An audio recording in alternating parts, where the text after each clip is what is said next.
ये वो कुमार विश्वास है जिनकी शादी को 25 साल हो गए पर अभी तक कुमार है।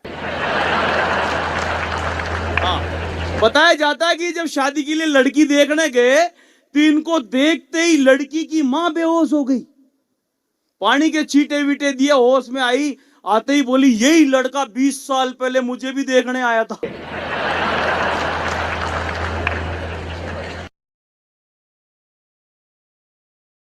मैं मेरे मोहल्ले में चौकीदार नहीं चाहता था, पर मैंने जब चोरों को इकट्ठा होते हुए देखा तो मुझे लगा कि चौकीदार बहुत जरूरी है।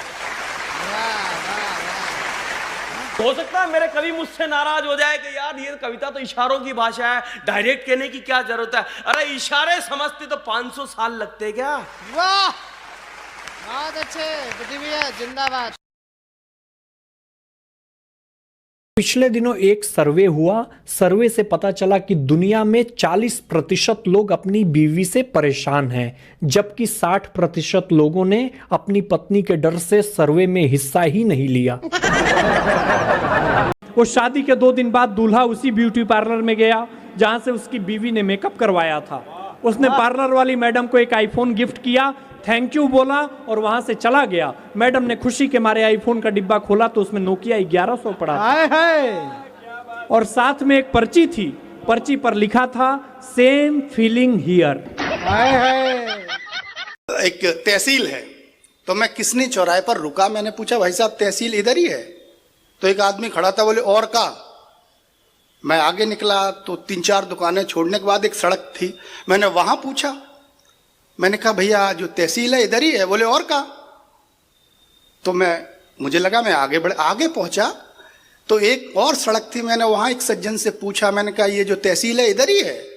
तो बोले या श्योर। मैं चक्कर में पड़ गया। मैंने कहा लेकिन भाई साहब एक बात बताओ, अभी जो आपसे पहले 2 मिले थे वो और का बोल रहे थे जब मैंने पूछा?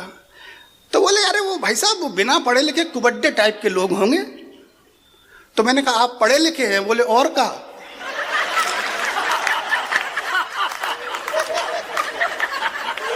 बोले पंडित जी ने सिखा दिया है मुझे कि मंदिर के पीछे घर में 15 लठ गिन के रख लो, तो एक दिन से गिनना शुरू करो। 1 तो कोई आए, 2 तो बोले आज दूज है, तीसरे दिन कोई आए तो आज तीज है। तो दीपक भाई ने सारा मामला रट लिया। गांव का एक आदमी आया, बोले दीपक भाई आज कौन सी तिथि है? तो दीपक भाई रोज लठ गिनते तो कमरे के अंदर गए, गिन के आए 1 2 3 4 5, बोले आज भैया पंचमी है। तो वो समझ गया यार पंडित तो बड़ा होशियार है।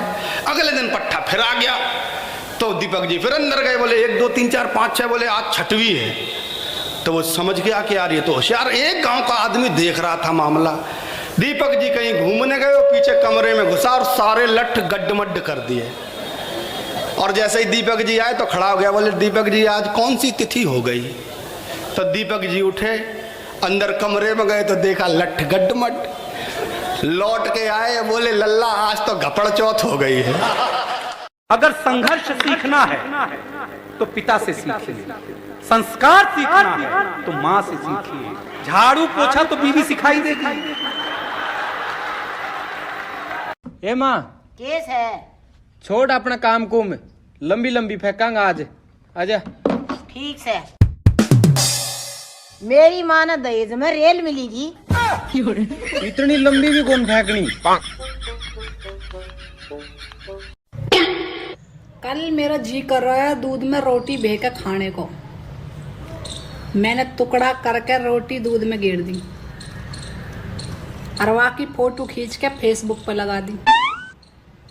मैंने सपने में भी न सोचा है भैया सब वाकई रेसिपी पूछेंगे। अमेजिंग। सुबह उठते ही मैंने देखे धड़ाधड़ कमेंट आ रहे उस पर।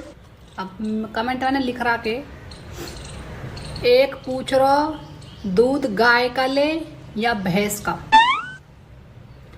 दूसरा पूछ रहा रोटी हाथ से तोड़कर गेरे या ग्राइंडर से पीस कर, तीसरा कह रहा है एक रोटी ले की 2 रोटी, चौथा कह रहा शक्कर डाले कि चीनी डाले,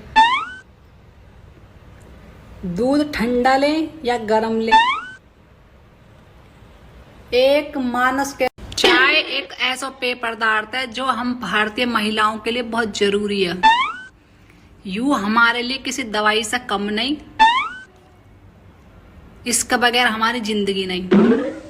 सुबह उठते ही आँख खोलने को चाय चाहिए, बालकन ने स्कूल भेज कर फिर एक कप चाय चाहिए, काम में मन नहीं लग रहा आलकस भगाना तो उसके लिए फिर एक कप चाय चाहिए, सिर में दर्द होगा तो एक कप चाय चाहिए, घर से बाहर जाएंगे तो एक कप चाय चाहिए, बाहर से घर आएंगे तो एक कप चाय चाहिए, कोई रिश्तेदार आ गो तो उसकी गैल फिर एक कप चाय चाहिए, मूड खराब है तो एक कप चाय चाहिए, मूड सही होगा तो एक कप चाय चाहिए।